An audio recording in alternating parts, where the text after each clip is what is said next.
Bible unknown facts వీక్షకులందరికీ మన ప్రభువును రక్షకుడైన యేసుక్రీస్తు వారి పేరిట వందనాలు. ఈ రోజు మనము మలాకీ గ్రంథము నుండి మత్తయి సువార్త మధ్యకాలంలో ఉన్న 400 సంవత్సరాల సైలెంట్ పీరియడ్ గురించి మనము చూడబోతున్నాం.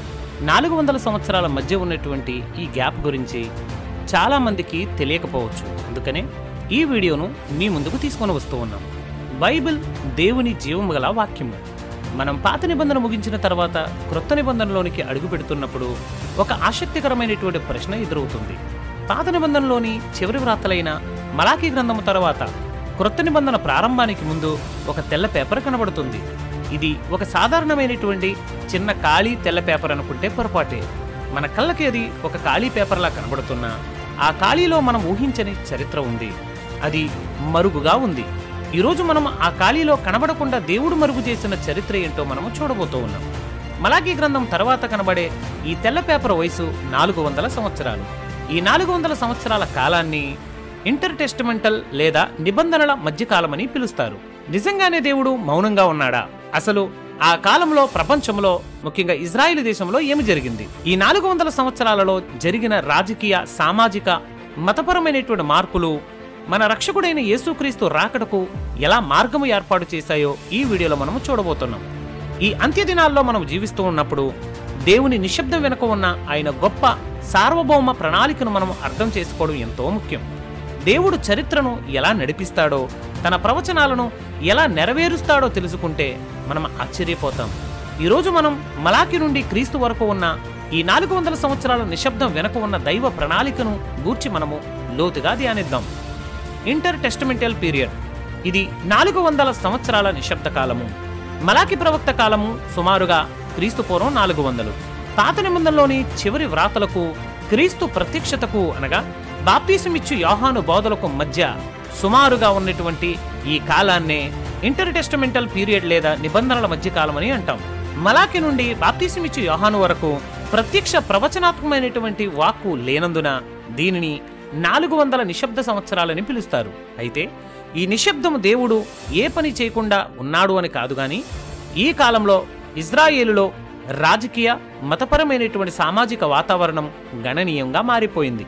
ఈ మార్పులన్నీ యేసుక్రీస్తు వారి రాకడకు అవసరమైన రంగము సిద్ధం చేశాయి. ఆసక్తికరమైనటువంటి విషయం ఏమిటంటే ఈ కాలంలో జరిగిన చాలా విషయాలు దానియేలు ప్రవక్త 100 సంవత్సరాల ముందుగానే ఖచ్చితంగా ప్రవచించారు. దానియేలు గ్రంథం 2వ అధ్యాయము, 7వ అధ్యాయము, 8 నుండి మరియు 11వ అధ్యాయాలు భవిష్యత్తులో రాబోయేటువంటి ప్రపంచ సామ్రాజ్యాలను గురించి, వాటి పాలన గురించి, యూదులపై వాటి ప్రభావం గురించి అద్భుతంగా వెల్లడించాయి. మొట్టమొదటి పాలన పారసీకుల పాలన. వీరినే పర్షియన్ పాలన అంటారు. ఇది క్రీస్తు పూర్వము 539 నుండి 332 సంవత్సరాల మధ్య నాటిది. ఇంటర్ టెస్టమెంటల్ కాలం ప్రారంభంలో ఇశ్రాయేలు పర్షియన్ సామ్రాజ్యం నియంత్రణలో ఉండేది. సుమారు 539 నుండి 332 క్రీస్తు పూర్వం వరకు పర్షియన్ పాలన కొనసాగింది. పర్షియన్లు యూదులకు తమ మత విషయంలో పెద్దగా జోక్యం చేసుకోనకుండా వారి మతాన్ని ఆచరించుకోవడానికి అనుమతించారు. ఆ కాలంలో దేవాలయాన్ని తిరిగి నిర్మించుకోవడానికి, అక్కడ ఆరాధన చేయడానికి కూడా వారికి అనుమతి లభించింది. ఈ విషయాలు మనం దినవృత్తాంతాల 2వ గ్రంథం 36 నుండి 22, 23 వచనాల్లోనూ, ఎజ్రా గ్రంథంలో 1వ అధ్యాయము 1 నుంచి 4 వచనాల్లోనూ చూడవచ్చు. ఈ కాలము పాత నిబంధన కాలంలో చివరి 100 సంవత్సరాలను, ఇంటర్ టెస్టమెంటల్ కాలంలోని మొదటి 100 సంవత్సరాలను కవర్ చేసింది. ఈ ప్రశాంతమైన, సంతృప్తికరమైనటువంటి సమయం ఒక పెద్ద తుఫానుకు ముందున్న నిశ్శబ్దం లాంటిది. దానియేలు గ్రంథం 2వ అధ్యాయంలో ఒక విగ్రహాన్ని మనము చూస్తాము.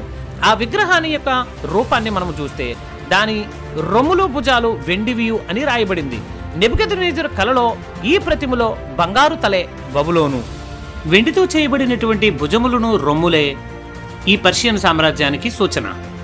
దానియేలు గ్రంథం 7వ అధ్యాయంలో 4 క్రూర జంతువులలో సింహము తర్వాత వచ్చే ఎలుగుబంటి ఈ పర్షియన్ సామ్రాజ్యాన్ని సూచిస్తుంది. దానియేలు గ్రంథం 8వ అధ్యాయంలో 2 కొమ్ములు ఉన్నటువంటి పొట్టేలును మనం చూస్తాం. ఈ అధ్యాయంలో 2 కొమ్ములు ఉన్నటువంటి ఈ పొట్టేలు మాదీయ పారసీకులను సూచించే మెడో పర్షియన్ సామ్రాజ్యాన్ని వివరిస్తుంది. దానియేలు గ్రంథం 11వ అధ్యాయము పర్షియాలోని తదుపరి రాజులను గురించి ప్రవచించడం ద్వారా ప్రారంభమవుతుంది. ఈ ప్రవచనాలు పర్షియన్ సామ్రాజ్యం యొక్క ఆవిర్భావము మరియు దాని ప్రాముఖ్యతను ముందుగానే దేవుడు దానియేలుకు వెల్లడించాడని స్పష్టం చేస్తాయి. గ్రీకు పాలన మరియు హెలెనైజేషన్. ఇది క్రీస్తు పూర్వము 330 నుండి 323 మధ్య కాలం నాటిది. పర్షియన్ల కాలం ముగిసిన తర్వాత అలెగ్జాండర్ ది గ్రేట్ పర్షియా రాజు అయినటువంటి దర్యావేసును ఓడించి ప్రపంచంలో గ్రీకు పాలనను తీసుకుని వచ్చాడు. అలెగ్జాండర్ అరిస్టాటిల్ యొక్క శిష్యుడు మరియు గ్రీకు తత్వశాస్త్రంలోనూ రాజకీయంలోనూ మంచి విద్యావంతుడు. అతను జయించినటువంటి ప్రతి భూభాగంలో గ్రీకు సంస్కృతిని ప్రోత్సహించాలని ఆదేశించాడు. దీనినే హెలనైజేషన్ అని అంటారు. దీని ఫలితంగా అప్పటి వరకు హెబ్రీ భాషలో ఉన్నటువంటి పాత నిబంధన గ్రీకు భాషలోనికి అనువదించబడింది. దీనినే సెప్టువజింటు అని పిలుస్తారు. క్రొత్త నిబంధనలో పాత నిబంధన గ్రంథాలను సూచనలు చాలా వరకు ఈ సెప్టువజింటు నుండి తీసుకొనబడినవే. అలెగ్జాండర్ యూదులకు తమ మత స్వాతంత్రాన్ని అనుమతించినప్పటికీ అతడు గ్రీకు జీవన శైలిని బలంగా ప్రోత్సహించాడు. గ్రీకు సంస్కృతి చాలా లౌకికమైనది, మానవతావాదమైనది, కానీ దైవభక్తి లేనిది కావడం వలన అది యూదులకు మంచి పరిణామంగా అనిపించలేదు. దానియేలు గ్రంథం 2వ అధ్యాయంలో ఇత్తడితో చేసినటువంటి ఉదరము తొడలను గూర్చి మనం చూద్దాం. నెబుకద్నెజర్ యొక్క కలలో ప్రతిమలో పర్షియా సామ్రాజ్యం తర్వాత వచ్చిన సామ్రాజ్యం, అదే కంచుతో చేసిన ఉదరము తొడలు, ఇవి గ్రీకు సామ్రాజ్యాన్ని సూచిస్తున్నాయి. దానియేలు గ్రంథం 7వ అధ్యాయంలో 4 తలలు 4 రెక్కలతో కూడిన చిరుతపులిని మనము చూస్తాం. ఈ చిరుతపులి అలెగ్జాండర్ యొక్క వేగవంతమైనటువంటి విజయాలను, 4 రెక్కలు 4 తలలు అతని యొక్క సామ్రాజ్యం యొక్క విభజనను సూచిస్తున్నాయి. దానియేలు గ్రంథం 8వ అధ్యాయంలో పెద్ద కొమ్ము ఉన్నటువంటి ఒక మేకను మనం చూస్తాం. పెద్ద కొమ్ము ఉన్నటువంటి మేక అలెగ్జాండర్ ది గ్రేట్ ను అతని వేగవంతమైనటువంటి విజయాలను సూచిస్తుంది. ఆ గొప్ప కొమ్ము విరిగిపోయేను, దానికి బదులుగా ఆకాశంలోని 4 దిక్కుల వైపునకు 4 గొప్ప కొమ్ములు బయలుదేరును. ఈ విషయం మనం దానియేలు గ్రంథం 8వ అధ్యాయం 8వ వచనంలో చూడొచ్చు. అంటే అలెగ్జాండర్ తక్కువ వయసులోనే మరణించి అతని సామ్రాజ్యం 4 వారసులకు విభజింపబడడాన్ని ఈ వచనము ప్రవచించింది. దానియేలు గ్రంథం 11వ అధ్యాయంలో శక్తివంతమైనటువంటి రాజు వస్తాడని మరియు అతని సామ్రాజ్యం విభజింపబడుతుంది అని 11వ అధ్యాయం 3-4 వచనంలో స్పష్టంగా చెబుతుంది. కానీ అతని వారసులకు మాత్రం అది కాదు. సెల్యూసిడ్ పాలన, మక్కబీల తిరుగుబాటు మరియు దానియేలు ప్రవచనాలు. అలెగ్జాండర్ మరణం తర్వాత, అంటే క్రీస్తు పూర్వం 323 తర్వాత అతని సామ్రాజ్యం అతని సేనాధిపతులకు విభజింపబడుతుంది. యూదయ మొదట ఈజిప్ట్లో పరిపాలించిన టాలమీ వంశం నియంత్రణలో ఉండేది. ఆపై సిరియాలో పాలించినటువంటి సెల్యూసిడ్ వంశం నియంత్రణలోనికి వచ్చింది. సెల్యూసిడ్ రాజులలో అత్యంత దుర్మార్గుడు అంతియోకస్ IV ఎపిఫాన్స్. అతను యూదులకు మత స్వాతంత్రాన్ని నిరాకరించడమే కాకుండా క్రీస్తు పూర్వం 167వ సంవత్సరంలో యాజకత్వం యొక్క సరైన వారసత్వాన్ని కూడా తారుమారు చేశాడు. దేవాలయాన్ని అపవిత్రం చేసి అశుభ్రమైనటువంటి జంతువులతో, అన్యమత బలిపీఠములతో ఆ మందిరాన్ని అపవిత్రం చేశాడు. యాంటియోకస్ చేసినటువంటి ఈ పని మతపరమైనటువంటి అత్యాచారంతో సమానం. యాంటియోకస్ చర్యలకు వ్యతిరేకముగా మత్తతియస్ అనేటువంటి యాజకుని యొక్క నాయకత్వంలో, తర్వాత అతని కుమారుడైనటువంటి యోధా మక్కబీస్ మరియు హాస్మోనియన్ల నాయకత్వంలో యూదుల ప్రతిఘటన మొదలైంది. ఇది విజయవంతమైంది. అంతేకాకుండా సరైన యాజకులను పునరుద్ధరించి మరలా దేవాలయాన్ని రక్షించారు. మక్కబీల తిరుగుబాటు కాలము 167 క్రీస్తు పూర్వం నుంచి 63 సంవత్సరాల మధ్య జరిగింది. ఈ యుద్ధము హింస మరియు అంతర్గత కలహాలతో నిండి ఉంది. దానియేలు గ్రంథం 8వ అధ్యాయంలో చిన్న కొమ్ము, ఆ కొమ్ములలో నుండి చిన్నదొకటి బయలుదేరి దక్షిణ దిక్కునకును తూర్పు దిక్కునకు శ్రేష్టమైన దేశమునకు బహుగా విస్తరించెను. ఇది సెల్యూసిడ్ రాజైనటువంటి యాంటియోకస్ IV ఎపిఫాన్స్ ను గురించి అద్భుతంగా ప్రవచించినటువంటి ప్రవచనము.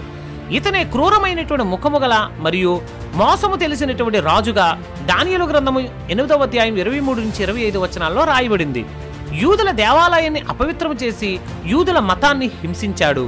దానియేలు గ్రంథం 11వ అధ్యాయంలో ఉత్తరపు రాజు మరియు యాంటియోకస్ ఎపిఫాన్స్. ఈ అధ్యాయంలో 5 నుంచి 35 వచనాలలో దక్షిణ దేశపు రాజు అని టాలమీ గురించి మరియు ఉత్తరపు రాజు అని సెల్యూసిడ్లను గురించి రాయబడింది. వీరిద్దరి మధ్య జరిగినటువంటి యుద్ధాలు ఈ ప్రవచనాల్లో వివరంగా ప్రవచిస్తాయి. ఇందులో యూదయంతా కూడా నలిగిపోతుంది. దానియేలు గ్రంథం 11వ అధ్యాయం 21 నుంచి 35వ భాగంలో యాంటియోకస్ IV ఎపిఫాన్స్ చర్యలను అత్యంత వివరంగా వివరిస్తుంది. అతను మోసకరమైనటువంటి మాటలతో రాజ్యాన్ని స్వాధీనం చేసుకుంటాడు.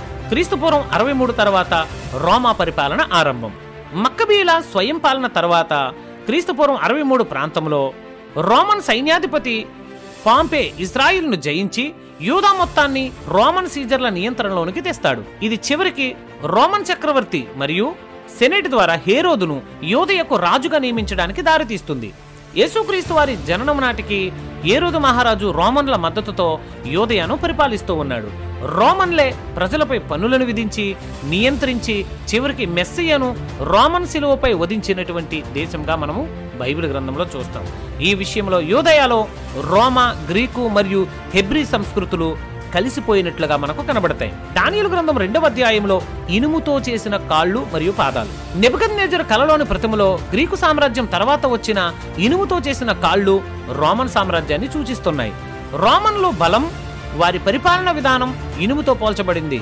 పాదాలు మట్టి, ఇనుముతో కలవడం వలన రోమన్ సామ్రాజ్యం పతనం తర్వాత ఏర్పడే చీలికను సూచిస్తుంది. దానియేలు గ్రంథం 7వ అధ్యాయంలో భయంకరమైనటువంటి బలమైనటువంటి 4వ జంతువు. ఈ జంతువు అసాధారణంగా బలమైనటువంటి మరియు విధ్వంసకరమైన సామ్రాజ్యాన్ని సూచిస్తుంది. అదే రోమన్ సామ్రాజ్యం. ఇది అన్ని మునుపటి సామ్రాజ్యాలను త్రొక్కివేసి చితక త్రొక్కగలదు. ఇది ఇంటర్ టెస్టమెంటల్ కాలం చివరిలో రోమన్ల పాలన ఆరంభం మరియు వారి బలమైన అధికారాన్ని స్పష్టంగా సూచించింది. గమనించారా? మలాకి గ్రంథం తర్వాత ఆ తెల్ల పేపర్ యొక్క విలువ ఏంటో. దేవుడు మౌనంగా లేడు. రాజ్యాలను, రాజులను ఆయన చిత్తానుసారంగా నిలబెడుతూ పడగొట్టే పనిలో ఉన్నాడు. గ్రీకు మరియు రోమన్ ఆక్రమణ కాలంలో ఇజ్రాయెల్లో 2 ముఖ్యమైనటువంటి రాజకీయ, మతపరమైనటువంటి సమూహాలు ఉద్భవించాయి. ఇవి క్రొత్త నిబంధనలో మనము చూసేటువంటి సామాజిక వాతావరణాన్ని తీర్చిదిద్దాయి. వీరిలో మొదటివారు పరిసయ్యులు, రెండోవారు సద్దూకయ్యులు. మొదటిగా పరిసయ్యులను గురించి చూద్దాం. పరిసయ్యులు వీరు మోషే ధర్మశాస్త్రానికి మౌఖిక సాంప్రదాయాల ద్వారా అదనపు నియమాలను చేర్చారు. చివరికి తమ సొంత నియమాలనే దేవుని నియమాల కంటే ముఖ్యమైన వాటిగా భావించి వారు పాటించేవారు. వారికి నచ్చిన పద్ధతులను, నియమాలను ఏర్పాటు చేసుకున్నారు. వీరు పునరుద్ధానాన్ని, ఆత్మలను నమ్మేవారు. ఇక సద్దూకయ్యులను గురించి మనం చూస్తే వీరు కులీనులు ఇంకా ధనవంతులకును ప్రాధాన్యం వహించారు. సన్హెడ్రిన్ ద్వారా అధికారం చెలాయించిన సద్దూకయ్యులు పాత నిబంధనలో మోషే గ్రంథాలు తప్ప మిగతావన్నీ కూడా తిరస్కరించారు. వారు పునరుద్ధానాన్ని, దేవదూతను నమ్మరు. వాళ్ళు గ్రీకుల ఆలోచనను గుడ్డిగా అనుసరించారు. మనం మరొక ప్రాముఖ్యమైనటువంటి విషయాన్ని కూడా మనం తెలుసుకోవాలి. ప్రొటెస్టెంట్ బైబిల్లో అపోక్రిఫా గ్రంథాలు లేకపోవడానికి గల కారణం ఏంటి? ఈ ఇంటర్ టెస్టమెంటల్ పీరియడ్లో రాయబడిన గ్రంథాలను సాధారణంగా అపోక్రిఫా గ్రంథాలని అంటారు. అంటే ప్రొటెస్టెంట్ బైబిల్లో ఈ గ్రంథాలను చేర్చకపోవడానికి అనేకమైనటువంటి కారణాలున్నాయి.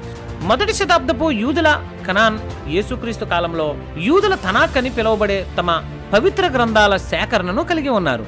ఈ సేకరణలో అపోక్రిఫా గ్రంథాలు లేవు.